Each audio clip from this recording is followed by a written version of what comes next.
So we meet again on Scheme, and we carry on the conversation that we have started about relating and the different ways that we relate in our life and our experiences, our successes and our failures, or whatever thing that we've learned and experienced.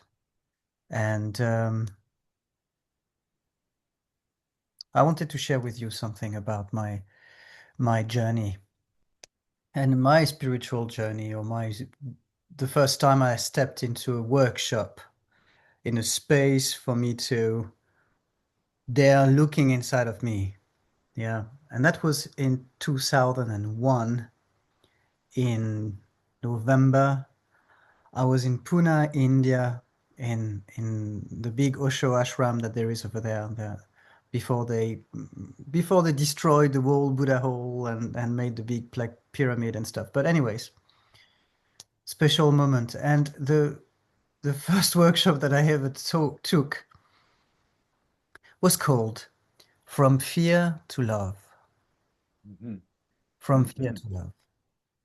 And I've I'm going through some pretty interesting time where a lot of things need attention uh, in my relationship, my family, my living situation, my work situation, my relationship to money, my relationship to the world, not to my little village, but to the world as well. And um, then I realized that there is a lot of things coming in that topic of from fear to love. And what do we choose? How do we motivate our choices? Is that from love or is that from fear? And fear takes many different disguises to show itself. It can be Mhm. security, like, oh, I'm going to make a safe choice, but it's out of fear. It's not Mhm. out of the love for myself. What am I supposed to give to the world? For example, like that's quite in my mind those days. That even the question of like, okay, but then what is love? What is the choices that are making that quality, that thing, that's such a strange concept, love. And in the choices of your life, how am I going to be giving my gift? What is the gift that I can give to myself? Because if I give it to myself, then it's just pouring out of me. It's not something that I have to perform anymore. It's just something that I'm living. Mhm. And and sometimes, and I'm not saying sometimes, I'm saying all the time because I think there is the power of life behind it. It's complicated. The choices that are, backed up by love, they are the difficult ones. Yeah? They are the one that really put you into the hole, that put you into the shadows, that make you confronted to, you know, reflections of yourself that you don't really want to look at. And because it's uncomfortable, because it makes the choices even harder. Yes. Yes. Would you like to Yeah. Well, I think that what you bring up is that you began your journey basically 24, 25 years ago, taking workshops and studying and doing practices and most probably doing some counseling, learning about yourself. And so this is a long journey relationship. And here you're describing in this very moment that your hair is and uh, and and yet you have learnt many things along the path and along the way, and you're employing many of those things in relationships successfully. It's the things that still you haven't fully um, embraced or understood that are still your challenges. What I want to say to the men out there that are listening is Relationship is a lifelong journey, and there is no shortcut. And you put in 25 years right now. I've actually put in 55, 60 years or whatever, okay? And I still have many challenges in relationship. So it's an ongoing process. But what you're pointing out though is you cannot sort out some of these challenges unless you do some personal work, practices, take workshops, study, talk with a brother, Mm. participate in our online forum. Many of the ways that you can actually engage the process, because whenever you express, the moment you express something and don't keep it as a secret inside, then something changes. And then there's always, you can hear the echo of your voice or the echo of a fellow man or friend or lover who responds, that then awakens you, increases your awareness and your consciousness so that you can actually take another step forward on the journey of having more satisfying, more fulfilling, more meaningful relationships. So um, that's what my first response around relationship to your soulful journey and your soulful sharing. And I would like to hear more, though, from you about, what you see as maybe the most significant, important things in your life right now are the challenges that you need to address and attend to. I think that might be very helpful for the men to hear that. Hmm. I would like to just speak a bit more about that, the deepening of from fear to love, from fear Yes, to love, from by fear all to love. means. We can always come And back to the other question. yeah, yeah, it's very because we come to relating. We talk about relating, and the relationship that we have with ourselves, with in the inner relationship, is definitely for me one of the most important one, if not the most important one. The most Now, important one. yes, there is something very important here, and I would like to share something about embodiment as well, because it's very connected to me. The embodiment, the relationship that we have to ourselves, and what does it mean to be embodied?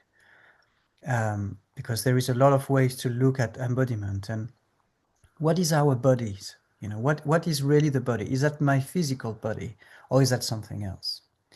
And I want to bring a concept here. I'll come back from here to love. I'm not digressing too much, but I want to draw a picture. Um, my body is everything. What is around me, what is inside of me, the way I relate to myself, the way I relate to my body is the way that I relate to the world around me. There is a very important connection right here to have. Hmm. And why is it important and why I want to underline that embodiment part is because that's probably where love expresses itself naturally and flows. And when I am contracting into my fears, I don't feel embodied. I don't feel like I am connected. I feel like I'm separated. I feel like crush some parts of myself, my own body in my stomach. I can feel it. And Hmm. and that's something that has changed as well in the fact that it becomes clearer and clearer throughout the years. It's like, when am I not embodied? When I am not in the flow of where existence wants to flow with me. I am existence. What else is existence if I am not existence? So there is that quality of being that that is quite difficult for me at the moment, to come back to your question, to really align myself into. And or to feel into it. Like, for example, I'm moving into a new house, I'm leaving this place. I have a lot of things to do. I have a lot of things to pay. It's an endeavor, and it's quite a lot of things to do.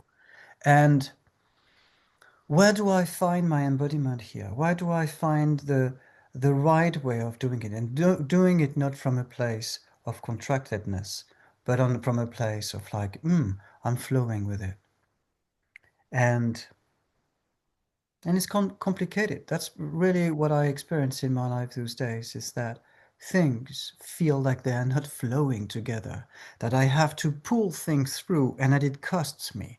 It is it is not a process that leaves me with more energy, but it's a process that let me a little bit depleted every time.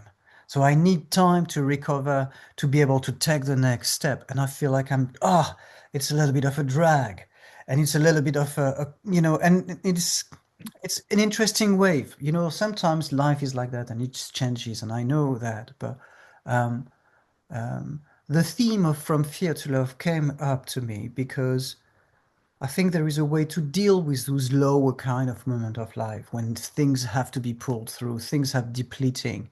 But is it an opportunity for me to uncover, to unveil, to um, be able to see deeper into processes of fear that are playing inside of me, unconsciously, Mhm. um, unconsciously, and um, I mean, I know that we all feel like that. I know that it is not something that is not, I express it my way. I'm sure there is a lot of men that can resonate to that. And um, the path back to love, sometimes find it's difficult to find it. Even in the eyes of my daughter, everything suddenly becomes so like, wow, overwhelmingly difficult, and it's very interesting. Well, Hmm. you raise something that's very, very important for multiple reasons, and I'd like to expand on it a little bit, Hmm.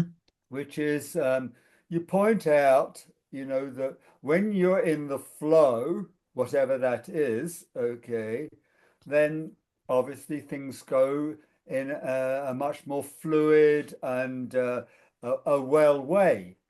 And you're also recognizing that love is very closely associated with the flow of the river of your life. Hmm. And what I pointed out just even recently in a workshop is, okay, you have to understand that love is in the air. Love is the air. Love is in the water. Love is in the trees. Love is in each person. And so whereas a tree is in the flow and the river is in the flow, human beings have great difficulty being in the flow and find it challenging. So I just want to say a little bit about my experience I had maybe 25 years ago. I was in a workshop in Northern Carolina on the East Coast of the United States. And one of my great teachers was taking us on a fear meditation. And so it was a meditation that we were doing about fear to get in touch with the degree of fear that was in each of was in my body. Hmm. And it was not only enlightening, it was shocking Hmm. because what I came to realize was I almost every decision I made was based upon fear, wasn't based upon love. Every thought that I had fear as an element in it. Every action that I was taking had a considerable amount of fear. Why was that? Well, I grew up, in the aftermath of the Second World War, and there was incredible, intense fear in the culture in which I grew up in and lived. And in my family, the vibration of fear, it was palpable. My mother shook all the time after 5, 6 years of being in bomb shelters and war and everything else. Okay, so fear was pervasive. And so that was the textural and energetic quality in which I grew up in. Hmm. And but I didn't realize how it had influenced, how it was affecting my behavior, my way of being to such a degree that you could really say there was very little me that was aligned with love. The vast majority of me was continually in a process of responding and reactive to a fearful undercurrent mm, that was running inside and through me. And so I was just shocked immediately and thought, oh my God, what am I going to do? How can I stop this? How can I change that? And it's a huge process. There isn't something that can just change overnight. When I realized that this was not the way that I wanted to live my life, and I didn't want to make, should we say, for instance, financial decisions made upon fear, mm, or relationships decisions upon fear. And it went on and on.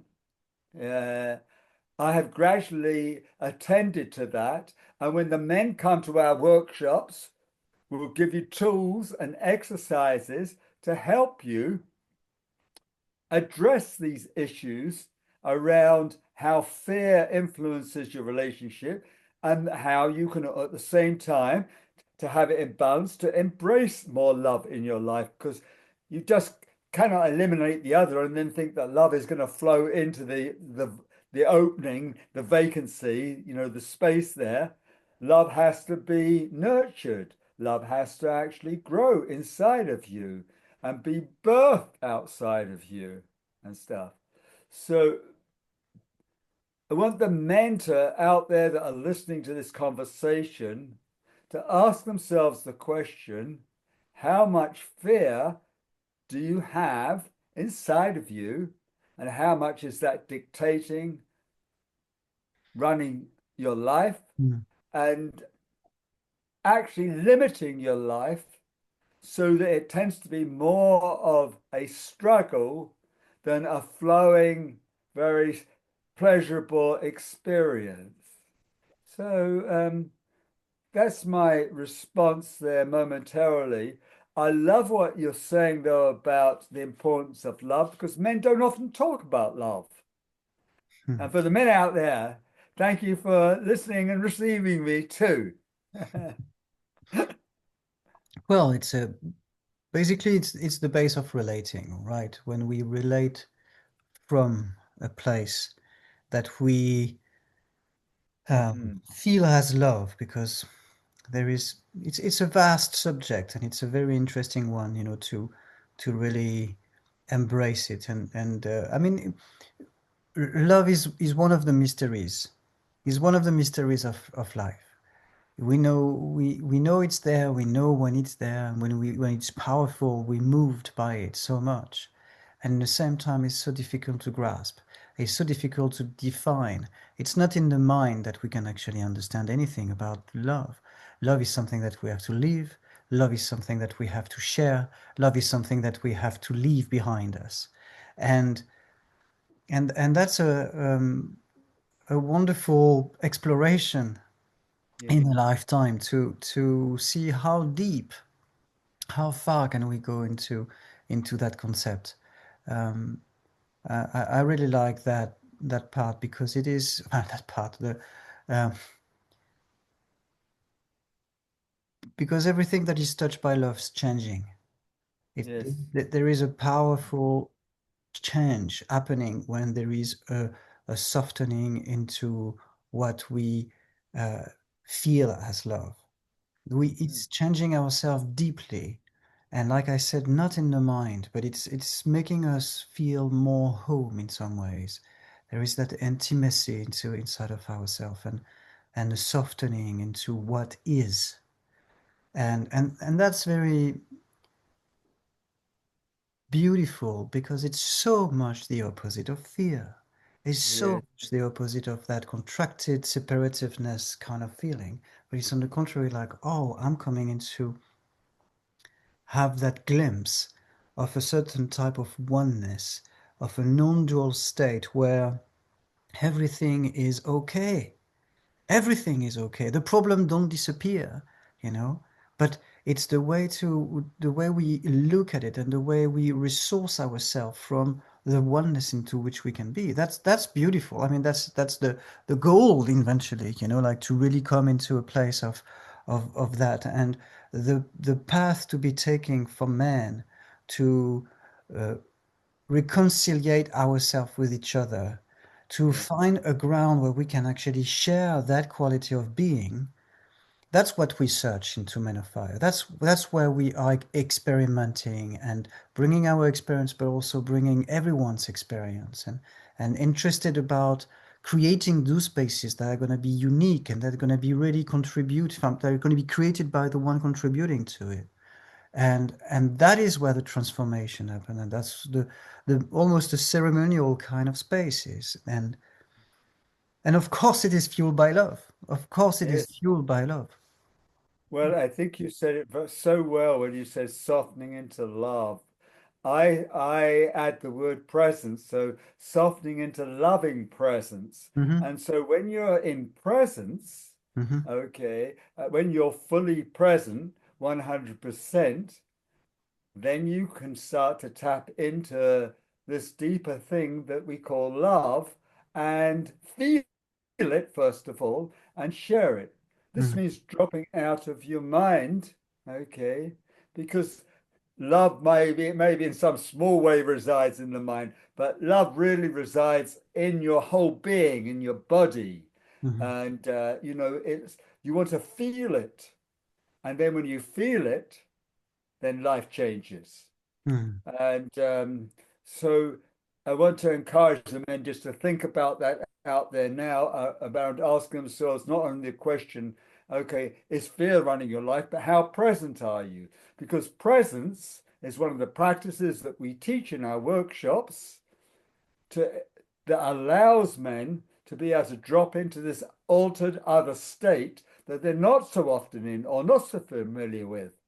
And and when you come into a more loving presence inside of yourself, then you nurture yourself, and then you open up all sorts of vistas and doorways to new possibilities, including attending to the challenges that we all face. Hmm. Maybe the last comment is, which I liked what you said, is challenges just don't go away, but it's almost like our way of being, our attitude, our our feeling state is different when there's a challenge, when our love is flowing. And this we've recognized, you and I, is vital. Vital for men. The new age man of the future is a loving man. He practices love, he feels love, he expresses love, he is love. And so I encourage the men again to take those words in and come and join us in October. Okay, absolutely. Don't miss this opportunity. Milan and I offer this in service.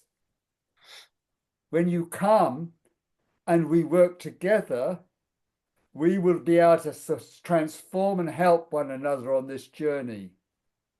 And we make a difference to the world out there when we make a difference in our own lives.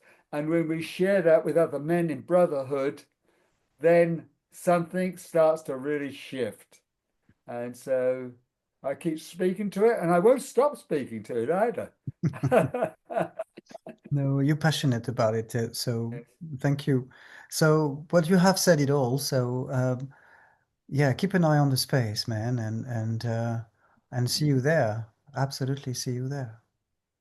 Yes, will you post on the bottom of this video for those that are listening the dates of our next workshop? Hmm. And Okay. that would be lovely. And we'll see all you men. We'll have an amazing number at the next one in October for sure. Yes. Yes. See you soon. See you soon. Thank you, Milan. Thank you, Ronski. Yeah.